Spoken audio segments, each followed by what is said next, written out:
We are the Liberty Intelligence Organization Network. And this is the Lion Daily Report. Today is Wednesday, January 1st, 2014, and I am your host, Ricky Phillips. Now, this is a brand new show I'm starting off for the year 2014 because this is going to be a very pivotal year in the history of the planet Earth. The things that go on this year will decide our future for the next, possibly the next 500 years, will be determined by what happens with this year.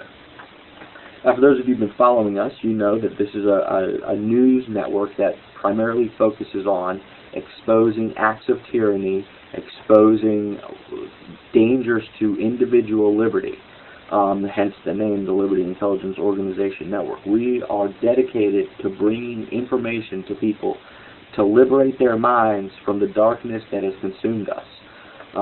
So many people are lost in their own little digital fantasy world. So many people are consumed by the sports, gladiatorial combat.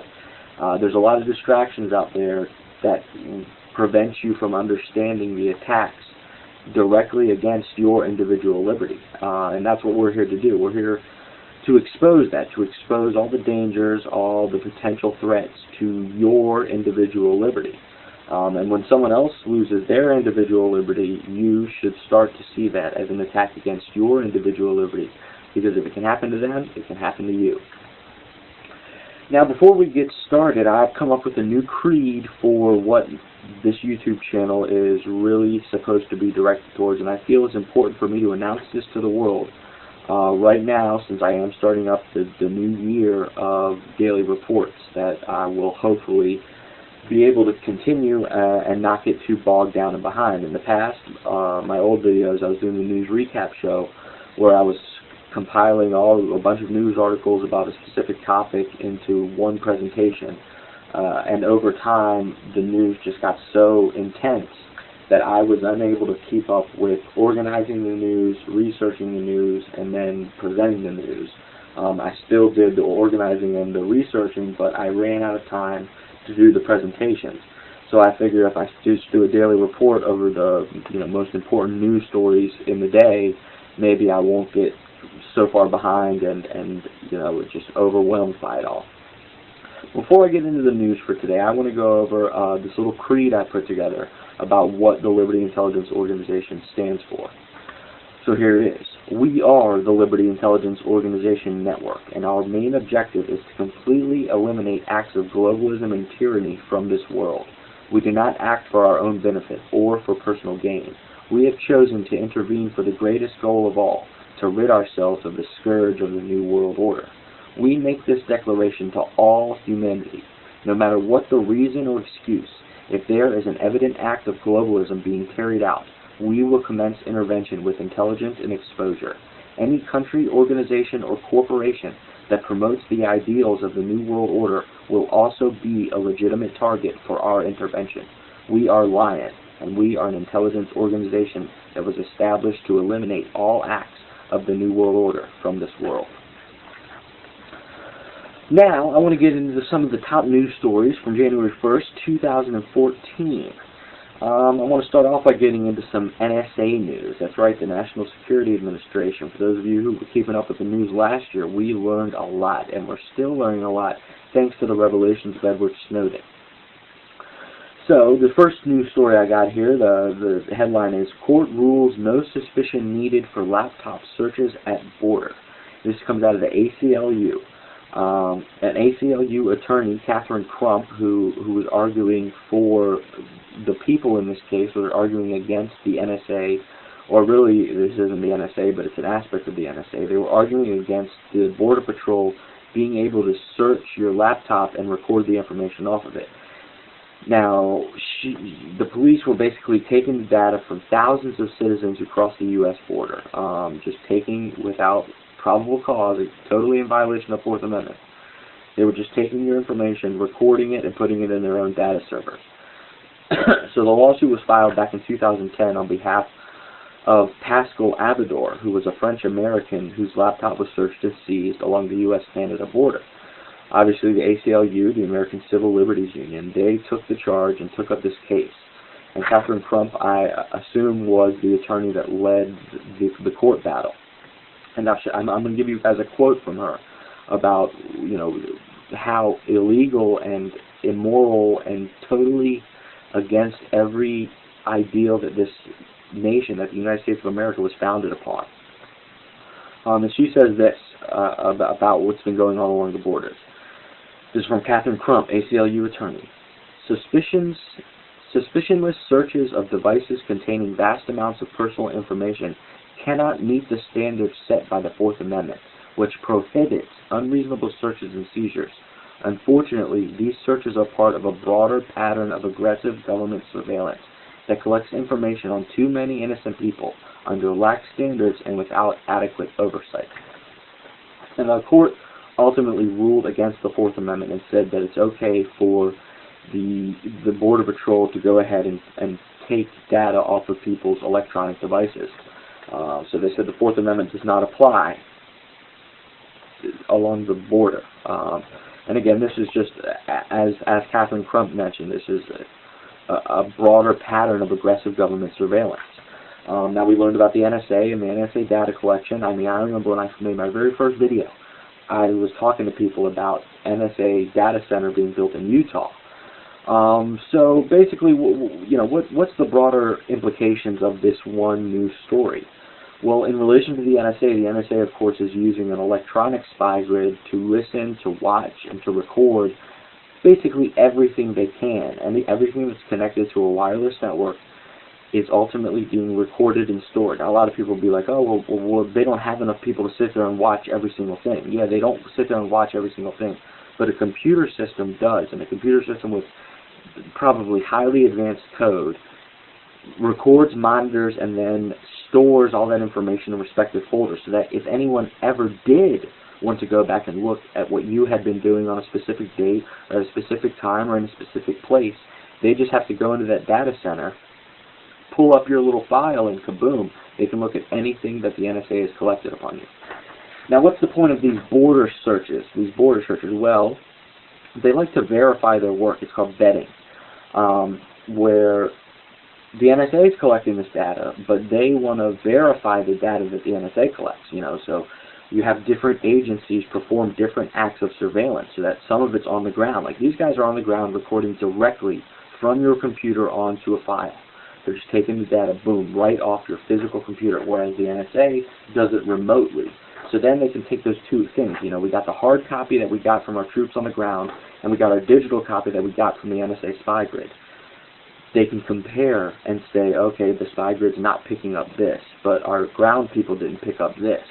And they can vet it, okay, these two match, so that must really be going on. Oh, here's some discrepancies between the data. So it's a validation of the NSA's information, is what these sort of ground border patrol searches. And again, they're not just doing it on the border, they're doing this everywhere. State borders, cities, counties, you name it. If they can get the opportunity to, they are going to take the data off your computer, out of your life, to compare it to the spy grid data, so that they can make sure that the spy grid is working properly, and so they can create an accurate file on you. So that just about does it for that one story. Now here's some more NSA news. Apple denies ever working with the NSA. This one comes out of Zero Hedge, which is a blog, a news blog, an alternative news blog. So basically Apple, who it was revealed through NSA training slides, had systems that the NSA used to spy on people. A bunch of the Apple systems, apparently, as they're being developed, they're built with back doors in the software that allow hackers or NSA-trained spies to infiltrate the system and monitor what's been going on. Now, Apple says they didn't do that on purpose. Apple's saying, we didn't build those back doors into our systems on purpose. They just accidentally ended up there. So we're not officially working with the NSA, even though they're using our technology to spy on you. We didn't mean for that to happen. That's what Apple is saying. Now, I'm not sure I really believe that, because Apple has proven itself to be a big-time globalist corporation, and the NSA spy grid is completely tied into globalist activity. So they just so happen to build something into their networks that allows the NSA spy grid to get inside of it. And it was totally by accident. At least that's what Apple says. Now, whether Apple's claims are true or not, they unwittingly admitted that backdoor programs do exist in their software. So, you know, and people like me, the Liberty Movement, we've been saying it for a long time, that not just Apple, all of the big tech giants build these backdoors into all their systems. So the NSA has the get-in. You know, that they allow the NSA opening so that they can get in and implant whatever they implant to spy on you. Now again, it's all software code. This is all algorithms built by computer people that monitor and record all the information they can possibly get their hands on. And what they're saying is that the big software giants, the people you consume the products from, you know, Sony, Microsoft, Apple, they all have these backdoors built into them. And for a long time, everyone denied it. No, they didn't build backdoors. There couldn't be backdoors. It's impossible. Well, by Apple denying that they work with the NSA, they unwittingly admitted that the backdoor programs do exist. They said the backdoor programs are there. We didn't mean for them to be used by the NSA, is what Apple's claiming. But they are admitting that those programs, those backdoors, are there. So that's the most relevant piece of information out of that news story right there. Now here's more NSA news. Feds consider vehicle location tracking in new cars. Truth of the matter is they're already doing this. What do you think the GPS is? That's tracking. What do you think the cell phone is? And again, this ties in with what I mentioned in the first one. They want to have multiple sources recording the same information so that they can, you know, look at all the different sources and see discrepancies in what they're getting, or verify whether something's true or not. Again, as a historian, I was trained as a historian, and that's what we're taught as a historian. You don't just want to read one book about a topic. You want to read as many books as you can about that topic. And if you find the same thing in each and every book, then it's most likely that that's true.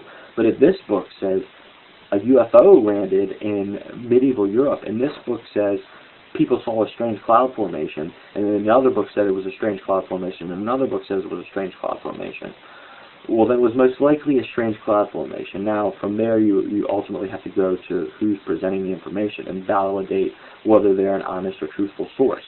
So sort of that's what the NSA is doing with all this data collection, is the same thing a historian would do when preparing a presentation about a historical event. You want to find multiple sources that say the same thing so that you can further prove whatever point it is you're trying to prove. So basically, the feds consider vehicle location tracking in new cars. This comes out of Infowars.com from one of their writers, Kit Daniels. Now, basically, some ABC News reporters ABC News reports National Highway Traffic Safety Administration. That's the I guess it's the NTSA. Whatever the acronym they want to use, it's the Highway Traffic Safety Administration. May soon require vehicle-to-vehicle GPS tracking, which could allow cars to talk to each other. That's what they're saying. You know, that's the give. Oh yeah, the cars are going to be able to talk to each other. But really, what it's going to allow them to do is to again monitor and record where you go, when you go there, and how often you travel. And of course, it's all wired into the spy grid, because even if the companies they use to build these GPS tracker systems, even if they aren't working with the NSA, their software has backdoors built into it, as we learned from this Apple thing, that will allow the NSA to get in and use that device to spy on you. A lot of people might say, I don't have anything to hide. Well, that's irrelevant. If a criminal knows information about you, it can be used for so many things, whether you're doing right or wrong. They can frame you for things. They can make it look like you're doing something bad. They can blackmail you for things that you're doing that you don't want other people to know about. There's tons of information. You might not be doing anything wrong, or you may not be thinking you're doing anything wrong. But if somebody has information to every aspect of your life, they can find a way to make you do something wrong, or to control you, or to get rid of you in a very, so many different ways. I mean, the big example is there's a movie that was on a lot during the holidays on Comedy Central. It's called Trading Places, and it's with Eddie Murphy and Dan Aykroyd. And Dan Aykroyd plays a stock guy. He works for for some guys on Wall Street, and Eddie Murphy plays a poor homeless guy. And these two elites, they really represent elites. These two antagonist characters are these big guys that own a stock firm, and they make a bet with each other over $1 that they can take this well-maintained stockbroker that works for them, and they can put this homeless guy in his position, and if they give him the environment of success, they can switch their positions, and eventually they do. But what's the main thing that you learn in that movie is that these guys that run the stock firm, they every year get their hands on the crop reports before anybody else. And once they have their hands on the crop reports, they're able to make better investments because they have better information, and they have information that other people don't have access to. So that movie really shows you what you can do when you have the ability to control information. When you know information that other people are not privy to, you can make better choices, better, so many things. But that movie just shows you how. Imagine if you had all the information the NSA spy grid collects. You could profit immensely off of just trading in the stock market, just insider trading. You could make goblets of money if you had access to all the information the NSA collects. So whether you're doing something good or bad is irrelevant. They can use this to control and manipulate your life. That's why it's important.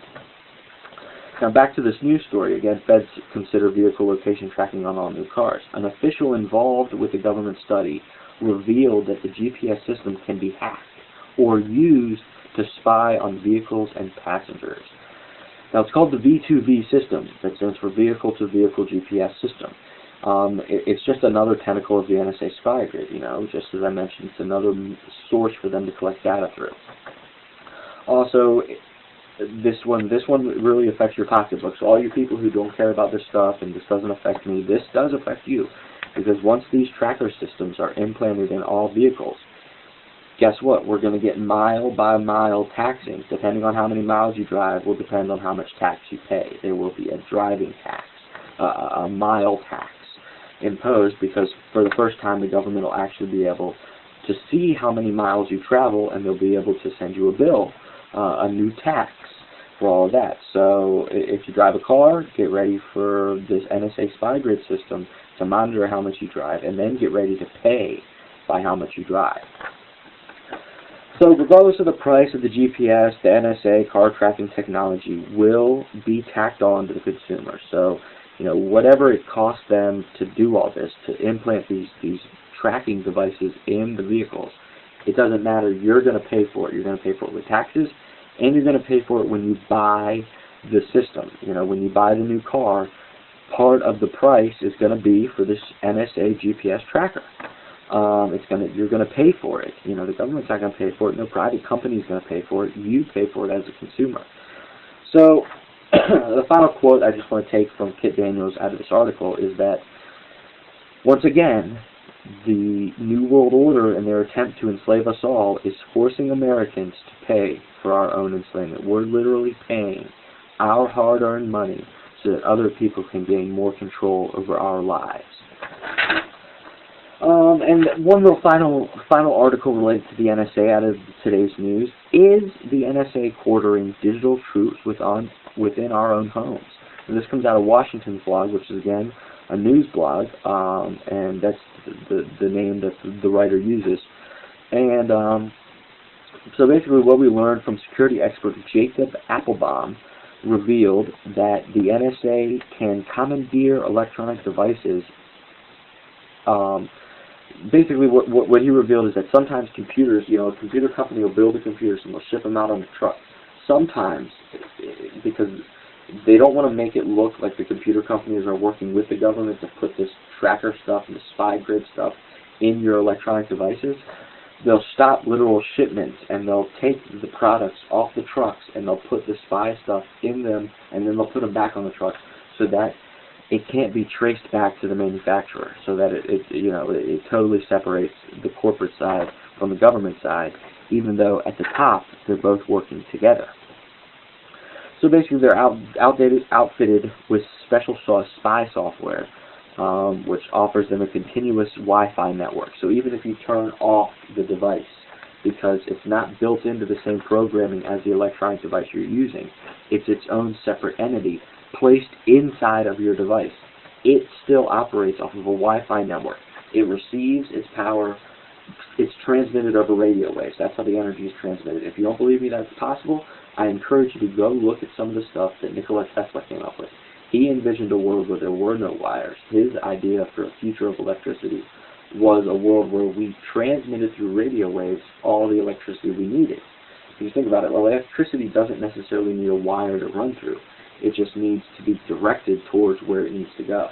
And so Nikola Tesla was developing that stuff back in the teens and 20s and the 30s, I think. If my memory serves. It might have been earlier. I might be off actually by 50 years, but it's regardless, it's irrelevant at the moment.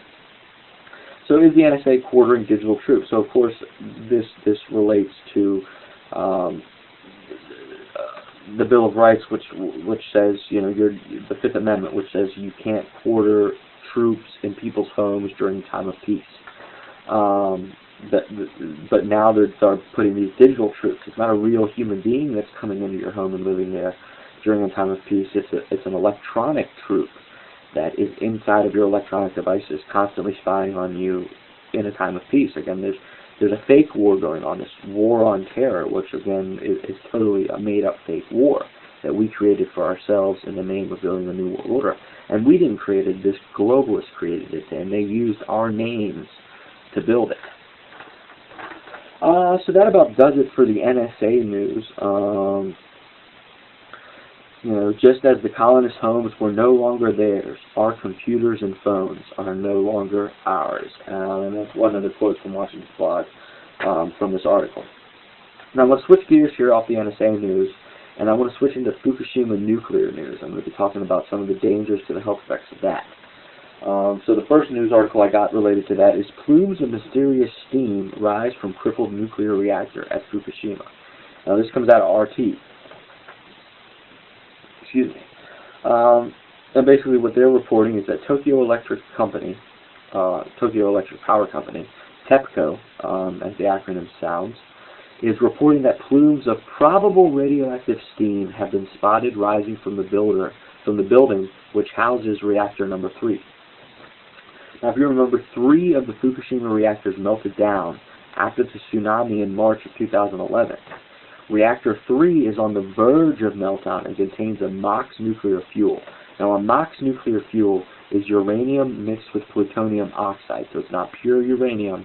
It's got a little bit of plutonium. It's actually it's potentially more hazardous than just a non-mixed nuclear fuel.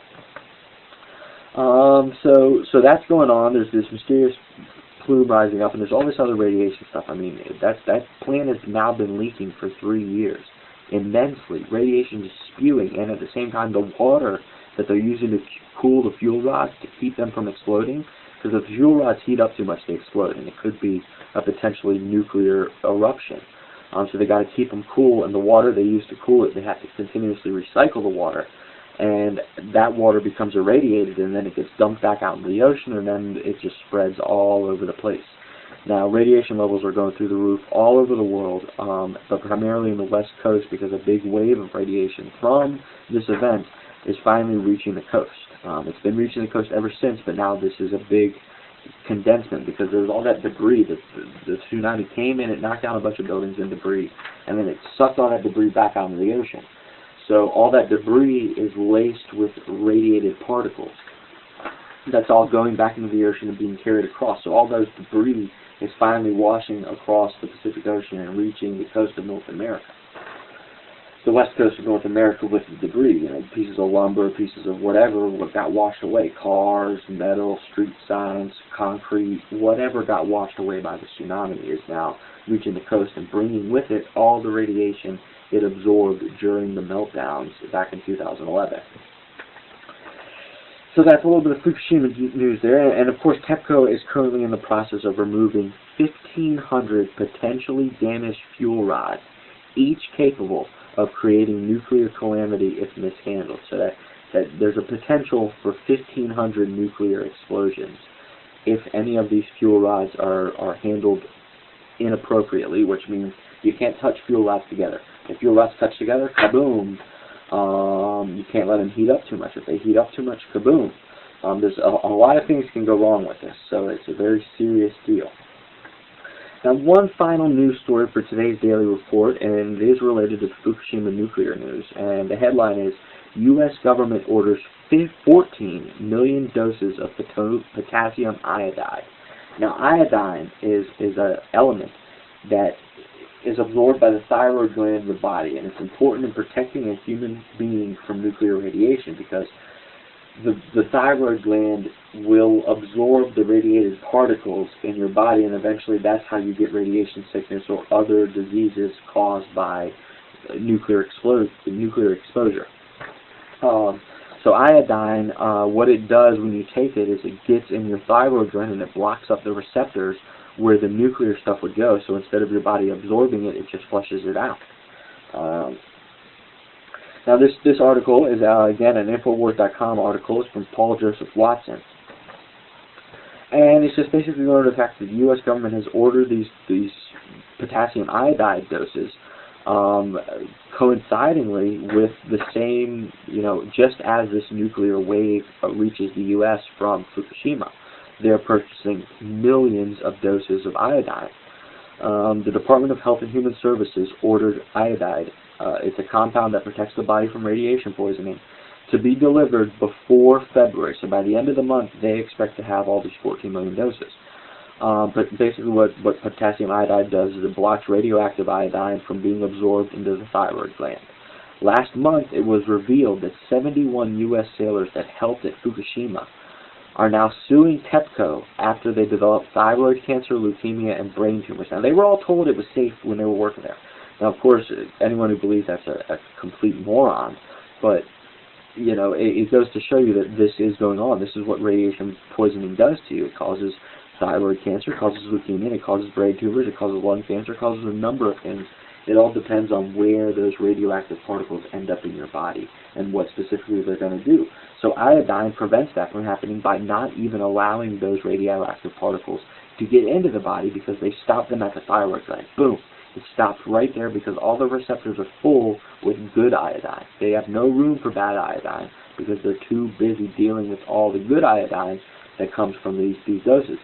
Now, you're really supposed to take iodine regularly, good, nascent, pure iodine, not something that's been mixed with other compounds. You just want pure iodine because then it keeps your metabolism up, keeps your immune system up. It does a number of health benefits for the body, mainly cleaning out all the bad stuff. It's really a cleanser that gets rid of all the bad stuff in your body, a detox, I believe is the term I was looking for.